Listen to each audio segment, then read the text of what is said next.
आसमान तक पहुंचाने का काम श्री नरेंद्र मोदी जी ने।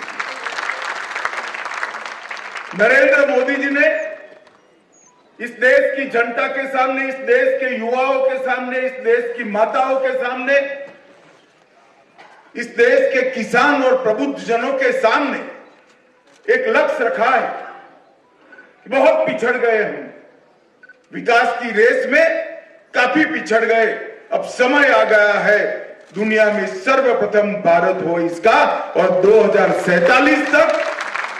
2047 तक भारत आत्मनिर्भर भी होगा और सबसे पहले भी होगा, ये संकल्प लेने का। अरे 10 साल के अंदर मोदी जी ने इसकी नींव डालने का काम किया है।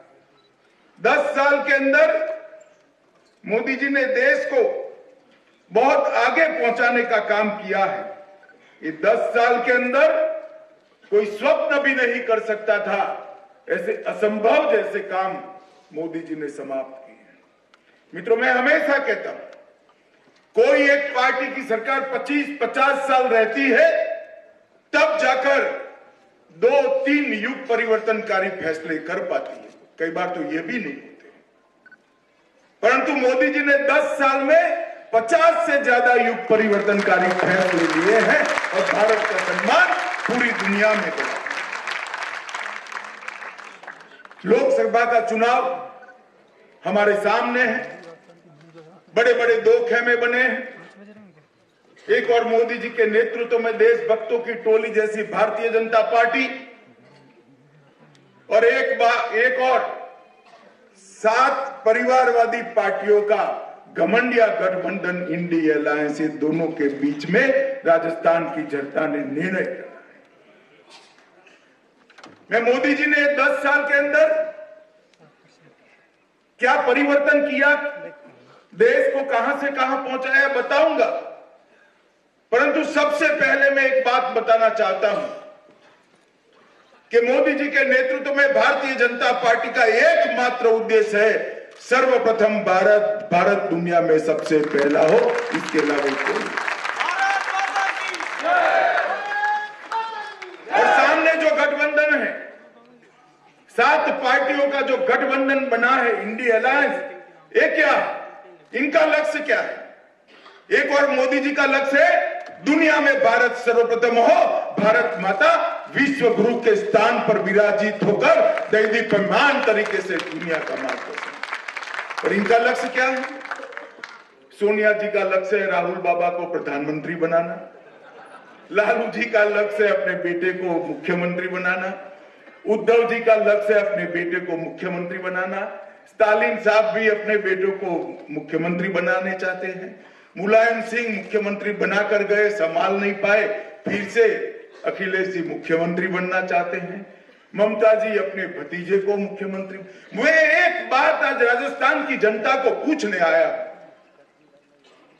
जो लोग अपने बेटे बेटी भतीजों के लिए राजनीति करते हैं, वो देश का भला कर सकते हैं क्या? जरा जोर से बोले, कर सकते हैं क्या? देश को, गरीब को आगे बढ़ा सकते हैं क्या? देश को सुरक्षित कर सकते हैं क्या? देश के किसान का भला कर सकते हैं क्या? देश के अर्थतंत्र को सुधार सकते हैं क्या? ये केवल और केवल अपने परिवार का भला करने के लिए राजनीति में है, और भारतीय जनता पार्टी केवल और केवल भारत का भला करने के लिए। और ये जो परिवर्तन है, ये दोनों के बीच में विरोधाभास है, इसके बीच में देश की जनता ने, राजस्थान की जनता ने निर्णय करना। मित्रों, मैं बात करना चाहता हूं देश की सुरक्षा की। मोदी जी ने अपने दृढ़ नेतृत्व से देश को सुरक्षित करने का फैसला, और इसको जमीन पर होता। हम सब ने मनमोहन सिंह का काल देखा था। 10 साल तक पाकिस्तान से हर रोज आलिया मालिया जमालिया घुस जाते थे, बम धमाके करते थे, कोई जवाब देने वाला।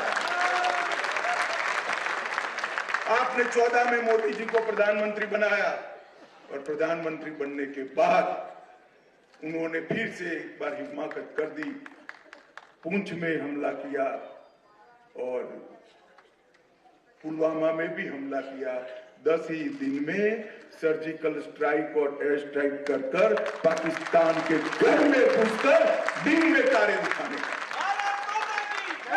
आज पूरी दुनिया में पहले 2 ही देश थे जो अंदर घुसकर जवाब देते थे, अमेरिका और इजराइल।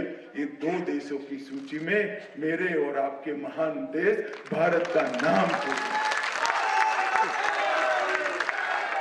जो अपने जीवन का सर्वश्रेष्ठ काल मां भारती की रक्षा के लिए सीमाओं पर देते थे। वो फौजियों के लिए 40-40 साल से 1 रैंक 1 पेंशन का वादा किया गया था, पूरा नहीं कर सकते। इंदिरा गांधी से लेकर राहुल गांधी तक 4 पीढ़ी शासन में आई, मगर वादा पूरा नहीं करते थे। मोदी जी ने 4 साल के अंदर ही वादा पूरा कर दिया और लाखों करोड़ों रुपया मेरे सेना के रिटायर्ड जवान और सर्विस के जवानों के बैंक अकाउंट में पहुंच गया। धारा 370 मैंने कई कांग्रेसी नेताओं को सुना है, चंद्रशेखर जी को भी मैंने मेरे मुंह से सुना है कि अमित भाई क्या बात करते, 370 हट ही नहीं सकती, आपका चुनावी नारा है। मैंने चंद्रशेखर जी को एक पुस्तक भी कहा, मैंने बोला कोई तो आएगा और वो भाजपा से ही होगा जो धारा 370 को समाप्त। 70 साल से देश का एक प्रदेश ऐसा था जहां देश का संविधान नहीं था, अलग संविधान, अलग झंडा था। एक जमाने में वहां के मुख्यमंत्री को प्रधानमंत्री कहते थे, वहां के राज्यपाल को सदर रियासत राष्ट्रपति कहते थे। श्यामा प्रसाद मुखर्जी ने 1950 में अपनी जान गंवाई 53 में, इसीलिए एक देश में 2 निशान, 2 विधान, 2 प्रधान नहीं होंगे, नहीं। मगर हम भी मत भूलते, हमें जनता का आशीर्वाद पूरा नहीं मिला था।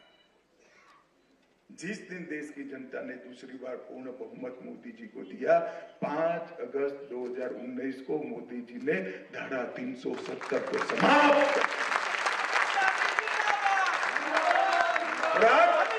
जम्मू कश्मीर के सचिवालय पर तिरंगा शान के साथ लहरा रहा है, कोई सवाल नहीं करता।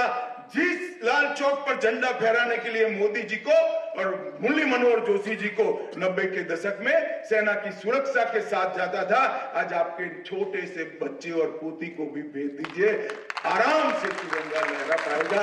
वहां पर जन्माष्टमी भी मनती है, दुर्गा की पूजा भी होती है और कोई रोक नहीं सकता। तो 30 साल के बाद जम्मू कश्मीर के अंदर सिनेमा हॉल चालू हुए, 30 साल के बाद जम्मू कश्मीर के अंदर मोहर्रम के जुलूस निकले, 30 साल के बाद 2 करोड़ से ज्यादा पर्यटक जम्मू कश्मीर गए, किसी का कंकर चलाने का नहीं। 13 संगठनों को प्रतिबंधित कर दिया और सारे टेररिज्म के इकोसिस्टम को समाप्त करने के काम नरेंद्र मोदी जी ने किया। मैं तो आज आपको कहने आया हूं कि मोदी जी ने 370 हटाई है, मोदी जी को 370 देकर देश की जनता आशीर्वाद। इस देश में देश के लोकतंत्र को 4 नासुरों ने ग्रसित किया, परिवारवाद, तुष्टीकरण, भ्रष्टाचार और जातिवाद। ये 4 नासुरों से कलर देश के जनमत और फैसले आते थे। मोदी जी ने 10 साल के अंदर परिवारवाद को समाप्त किया, जातिवाद को समाप्त किया, भ्रष्टाचार को समाप्त किया और जातिवाद को भी समाप्त करने का काम नरेंद्र मोदी। और ये चारों नासुरों को हटाकर पॉलिटिक्स ऑफ परफॉर्मेंस को एस्टैब्लिश किया। जो देश के लिए काम करेगा वो ही देश में राज करेगा, इस सूत्र को उन्होंने स्थापित करने का। जातिवाद, तुष्टीकरण, परिवारवाद और भ्रष्टाचार के पैसों से चुनाव लड़ने वाले आज मजबूर हो गए हैं, अकेले मोदी जी को हरा नहीं सकते।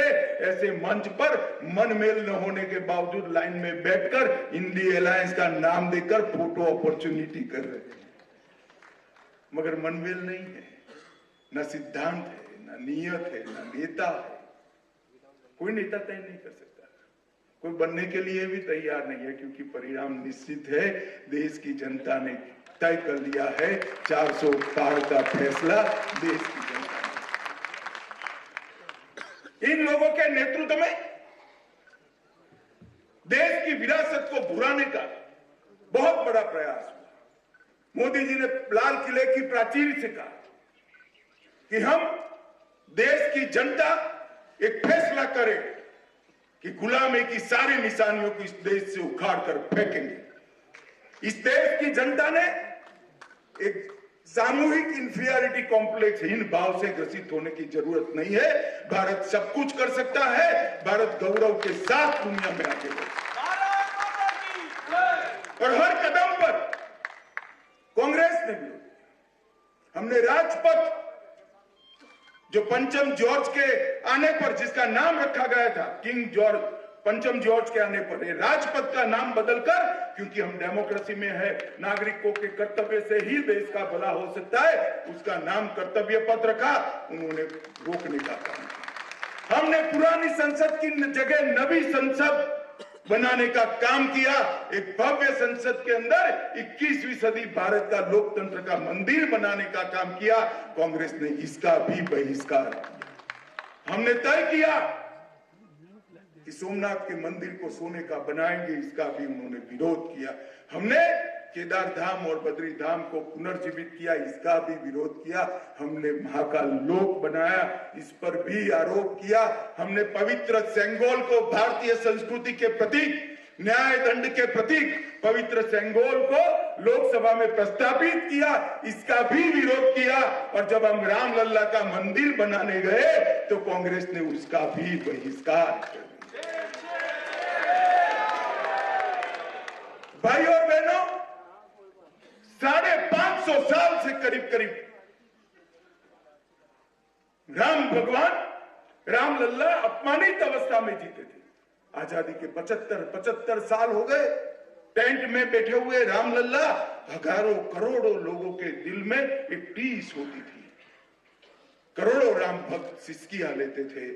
पर एक दिन अदालत का फैसला आया, शांतिपूर्ण तरीके से मोदी जी ने इसका भूमि पूजन किया और 22 जनवरी 2024 को मनोहरी रामलल्ला के स्वरूप में प्राण भूलकर प्राण प्रतिष्ठा करने का काम किया।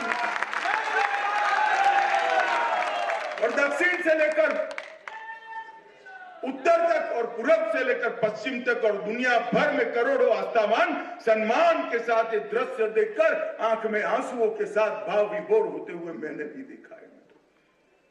करोड़ों लोगों ने जिसके लिए हमेशा संकल्प लिया, लाखों लोगों ने बलिदान दिया। वो 525 साल की लड़ाई का अंत नरेंद्र मोदी जी के शासन में हुआ और देश इनको मंदिर पत्थर से बना हुआ प्रभु श्री राम का मंदिर लगता है। मैं ऐसा कहता हूं कि आजाद तो देश 75 साल पहले हुआ था। देश के अंदर प्राण पूरने का काम नरेंद्र मोदी जी ने अब किया। ये देश भारतीय परंपराओं से चलना चाहिए, भारत की संस्कृति के आधार पर चलना चाहिए। ये देश भारत के स्व के आधार पर चलना चाहिए। हमारी भाषाओं का सम्मान करते हैं तो विरोध करते हैं, हमारी संस्कृति का सम्मान करते हैं तो विरोध करते हैं, हमारी परंपराओं का सम्मान कर सेंगोल को प्रस्तापित करते हैं तो विरोध करते हैं। उनका काम ही यही है। और सबको आश्चर्य होता है ऐसा क्यों करते हैं। मुझे नहीं होता है, क्योंकि जिनके मूल ही इटली में हो वो इस देश के परंपराओं का सम्मान नहीं, अपेक्षा रखने ही ठीक नहीं। मित्रों, ढेर सारे ऐसे काम सीए लाकर पाकिस्तान और बांग्लादेश से जो अनेक हिंदू शरणार्थी आए थे, बौद्ध शरणार्थी आए थे, जैन शरणार्थी आए थे, उनको नागरिकता देने का काम भी नरेंद्र मोदी जी ने किया। वर्षों से इस देश में ट्रिपल तलाक होने के कारण मुस्लिम माताओं बहनों के साथ अन्याय होता था। ट्रिपल तलाक की अन्यायी कानून को भी समाप्त करने का काम नरेंद्र मोदी जी ने। सरदार पटेल, मौलाना आजाद और जवाहरलाल नेहरू, राजेंद्र प्रसाद, ये सभी कहकर गए थे इस देश में समान नागरिक कानून होना चाहिए, यूसीसी होना चाहिए। यूसीसी नहीं लाते थे क्योंकि वोट बैंक की चिंता थी। उत्तराखंड सरकार ने देश में पहला राज्य बना भाजपा का जो यूसीसी लेकर आया कॉमन सिविल कोड से। मित्रों, कई सारे ऐतिहासिक काम मोदी जी ने की। हमारे यहां 3 बड़े हॉटस्पॉट हुआ, कश्मीर, वामपंथी उग्रवादी क्षेत्र और नॉर्थ ईस्ट। ये तीनों हॉटस्पॉट आतंकवाद और उग्रवाद के प्रति जीरो टॉलरेंस की नीति के कारण आज बहुत अच्छी स्थिति है। मैं 2004 से 14 में हिंसक घटनाएं 33,000 हुई थी, अब सिर्फ 8,000 हुई है, और नागरिकों की मृत्यु 11,000 हुई थी, अब 2,600 हुई है। पूरे तीनों क्षेत्रों के अंदर शांति करने का काम नरेंद्र मोदी जी के नेतृत्व में हुआ। मित्रों, कोरोना आया तब मैं देश का गृह मंत्री था। आज उस वक्त पूरा दुनिया चिंता करता था कि भारत का क्या होगा। हम सब जानते हैं हमारी हेल्थ इंफ्रास्ट्रक्चर इतना अच्छा नहीं था कि हम इस संकट का सामना कर पाए। वो अपने देश की चिंता नहीं करते थे, हमारी करते थे, हमारे प्रति अच्छे भाव से ही करते थे। परंतु जब कोरोना समाप्त हुआ तब स्थिति उल्टी हो गई। उनके यहाँ स्थिति नहीं संभली, हमारे यहाँ 130 करोड़ लोगों को 2 टीका टेक्नोलॉजी का उपयोग कर संभले।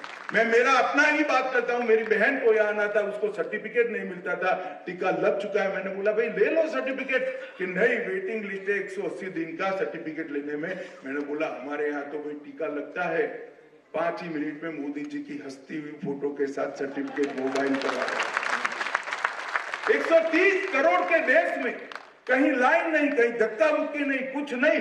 मोदी जी ने कॉफी भी पिलाया और टीका भी लगा दिया, और इसमें भी इन्होंने विघ्न। राहुल बाबा ने कहा टीका मत लगाइए, ये तो मोदी टीका है। जनता उनकी सुनती नहीं, हम सबको मालूम है, सबने टीके लगाए। फिर रात को अंधेरे में जाकर एक बार वो खुद भी टीका लगाकर, अरे शर्म करो, शर्म करो।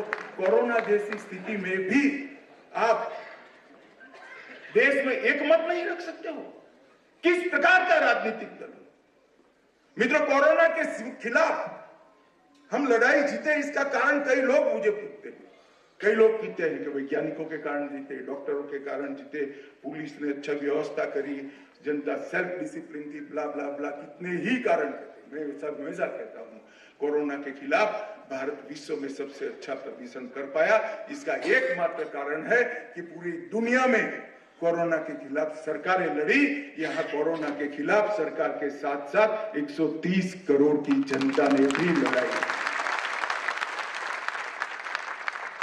लाल बहादुर शास्त्री के बाद मैंने ऐसा पहला प्रधानमंत्री दिखा जिसके एक कॉल पर कल हम जनता कर्फ्यू करेंगे, कोई घर से बाहर नहीं निकलेगा, और पूरे देश के अंदर सब लोग घर के अंदर रहे, कोई सरकारी ऑर्डर नहीं था, और मोदी जी का सम्मान किया। थाली बजाना कहा, थाली बजाई, दिया जलाना कहा, दिया जलाया, और इससे सामूहिक लड़ाई का मन पैदा कर कोरोना के खिलाफ सेल्फ डिसिप्लिन, जनता की लड़ाई की नेतृत्व नरेंद्र मोदी जी ने किया। वे कहते रहे कि थाली बजाने से कोरोना भागेगा, दिया जलाने से कोरोना भागेगा। वामपंथी विचारधारा और उसके प्रभावित ग्रसित सभी राजनीतिक दल बोलते रहे।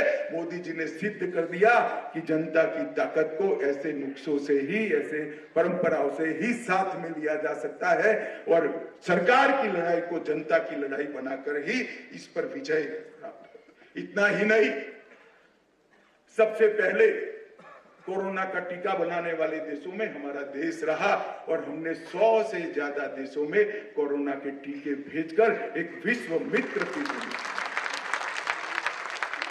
मुझे बरोबर याद है, पहले टीके आते थे तो भारत में आते आते और लगते लगते 40-40 साल हो जाते थे।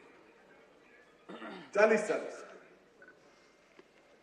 इस बार टीका भी यहाँ सबसे पहले बना, और टीका यहाँ सबसे पहले लगा, और दुनिया के 100 देशों में टीका पहुंचाने का काम भारतीय जनता पार्टी ने। मित्रों, एक ऐसा नेता है जिसका कोई परिवार ही नहीं। इस देश के 130 करोड़ लोग नरेंद्र मोदी का परिवार है, इसको किसी के लिए कुछ नहीं करना। और सब परिवार वाली पार्टियां, मैं एक एक नेता का आपको गिन कर बता देता हूं, आप समझ भी जाओगे मेरे बोलते ही। एक साल में 3 महीना विदेश में छुट्टी मनाते हैं, बोलिए, और भारत का भला करते हैं। अरे यार छोड़ो, नाम सब जानते हैं। जानते हो तो ताली बजा दो भाई सब लोग। एक साल में 3 महीना छुट्टी मनाने वाला नेतृत्व है, विदेश में छुट्टी मनाने वाला नेतृत्व है। दूसरी ओर 23 साल तक एक भी दिन छुट्टी न मनाने वाला कर्मयोगी नरेंद्र। समग्र भारत के साथ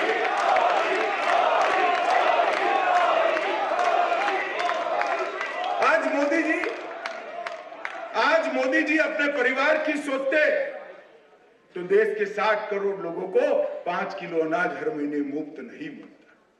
देश की 12 करोड़ माताओं का चूल्हा धुआं मुक्त नहीं होता। देश की 13 करोड़ बहनों को, परिवारों को शौचालय नहीं मिलता।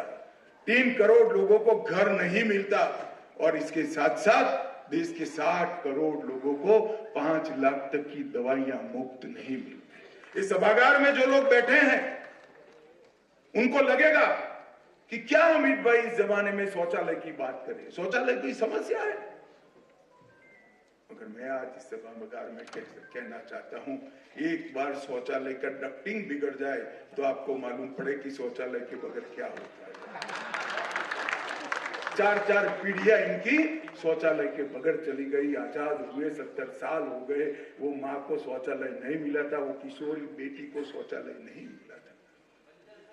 हर रोज शर्म महसूस करनी पड़ती थी। इसीलिए मोदी जी ने 15 अगस्त को लाल किले की प्राचीर से कहा कि मैं देश के हर घर में शौचालय बनाऊंगा, मेरी माता बहनों को श्रम से मुक्त करूंगा और 13 करोड़ शौचालय बनाकर करोड़ों माताओं का ये संवेदनशीलता हो।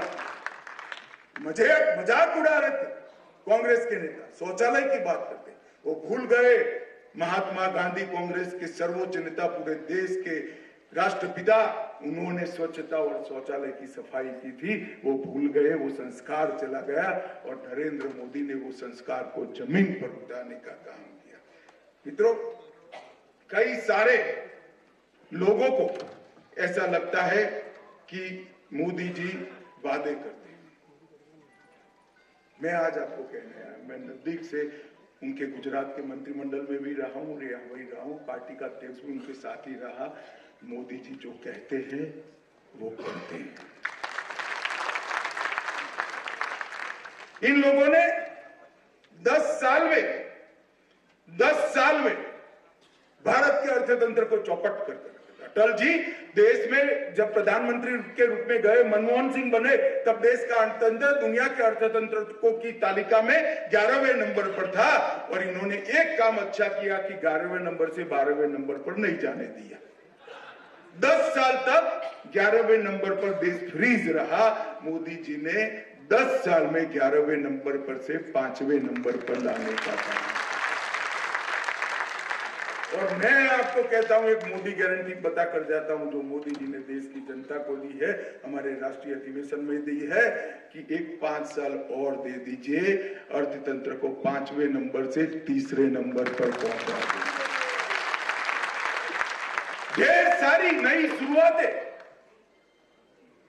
सेमीकंडक्टर हो, हाइड्रोजन का प्रोडक्शन हो, अंतरिक्ष के अंदर जाने की पॉलिसी में बदलाव करना हो, स्टार्टअप शुरू करने हो, ड्रोन की पॉलिसी लाना हो, नई शिक्षा नीति लाना हो, 40 से ज्यादा नीतियां बनाकर मोदी जी ने नीति के आधार पर चलने वाले स्टेट की नींव रखी है और ये नींव के आधार पर दुनिया में सबसे 1 नंबर पर जाने का लक्ष्य देश की जनता के सामने मोदी जी ने लिखा है। मित्रों, भारत की परंपरा है आयुर्वेद और योग, कोई इसको याद नहीं करता था। मोदी जी ने 2014 में प्रधानमंत्री बनते ही 21 जून को अंतर्राष्ट्रीय योग दिन के रूप में सम्मान दिलाने का काम नरेंद्र मोदी जी ने किया। आज पूरी दुनिया 21 जून को योग कर रही है और दवाई बगैर लंबे आयुष्य वाले शरीर, मन, आत्मा और शरीर के बीच में एक अनुसंधान करने का विज्ञान, भारत का विज्ञान किसी भी प्रकार की फीस लिए बगैर पूरी दुनिया को सिखाने का काम नरेंद्र मोदी जी ने किया है। तो मैं मानता हूं ये बहुत बड़ा एक भारत की संस्कृति के एम्बेसडर का काम नरेंद्र मोदी जी ने किया है। मित्रों, कांग्रेस पार्टी मैं कई बार कांग्रेस के मित्रों ऑफ द रिकॉर्ड को आपका लक्ष्य क्या है, तो चुप हो जाते हैं। मैं बोल रहा हूं आप विरोध तो कर रहे हो मगर क्यों कर रहे हो, तो चुप हो जाते हैं। मैं कहता हूं अच्छी बात के लिए समर्थन क्यों नहीं करते हो, तो चुप हो जाते हैं। फिर मैंने बोला बार बार चुप क्यों हो जाते हो, तो भी चुप रहते हैं। मित्र, इनके पास ना नेता है, ना नियत है, ना नीति है। नेता भी नहीं है, नीति भी नहीं है और नियत भी नहीं है। ये लोग देश का भविष्य नहीं बदल सकते, ये लोग देश को नहीं बदल सकते। और जब मैं बात करता हूं राजस्थान की, तो मोदी जी ने राजस्थान में गहलोत सरकार होने के बावजूद भी आजादी के बाद सबसे ज्यादा राजस्थान के विकास के लिए कोई 10 साल में काम हुआ है तो नरेंद्र मोदी के शासन में, बीजेपी के शासन में। मैं आज सार्वजनिक कार्यक्रम है श्री गहलोत को आंकड़े कहकर जाता हूं, गहलोत साहब हिम्मत हो तो इसका जवाब देना प्रेस कर 2004 से 14 यूपीए की सरकार थी, सोनिया मनमोहन की सरकार थी। डिवोल्यूशन फंड और ग्रांट एड में आपने राजस्थान को 1,61,00,000 रुपया दिया था। जरा जोर से बोलो कितना। मोदी जी ने 14 से 23, 9 साल के अंदर 10वां साल बाकी है, आपके 1,61,00,000 के सामने, 1,61,000 करोड़ का दिया था और आपके 1,61,000 करोड़ के सामने 6,24,000 करोड़ रुपया की सीधी ग्रांट। इसके साथ साथ 70,000 किलोमीटर से लंबी शहरी और ग्रामीण और नेशनल हाईवे की सड़कें बनाई। इसके साथ साथ 6,000 करोड़ का कोटा में ग्रीनफील्ड हवाई अड्डा मंजूर किया। उड़ान योजना में बीकानेर, जैसलमेर और किशनगढ़ के हवाई अड्डे शुरू किए। लगभग 500 करोड़ से जयपुर का नया हवाई अड्डा बनने जा रहा है और लगभग 35 लाख यात्री हर साल जयपुर आए, इस प्रकार का प्लानिंग किया है। 57,000 करोड़ रुपया केवल और केवल रेलवे के लिए आवंटित किए।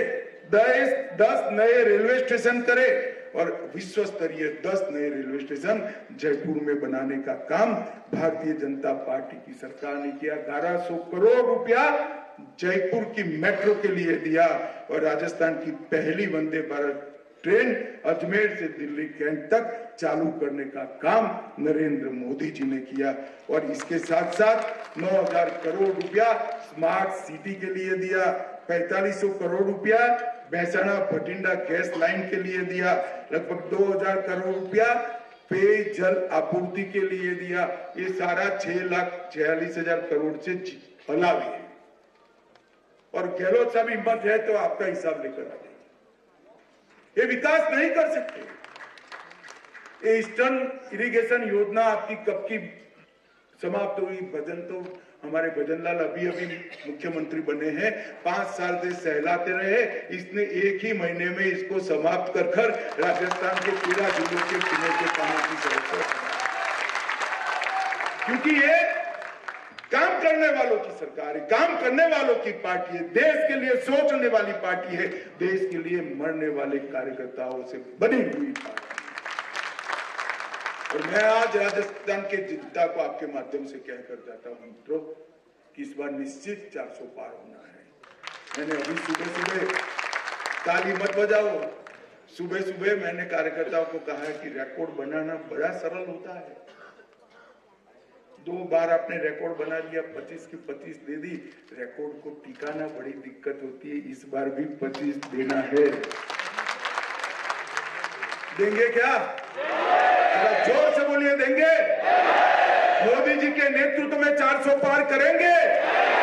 भाजपा 370 पार करेगी। मोदी जी तीसरी बार प्रधानमंत्री बनेंगे। 2047 में विकसित भारत बनाने का संकल्प हम लेते हैं, आत्मनिर्भर भारत बनाने का संकल्प लेते हैं। तो मेरे साथ दोनों हाथ उठाइए और बोलिए भारत माता की, भारत माता की, भारत माता की। बोले जय श्री राम।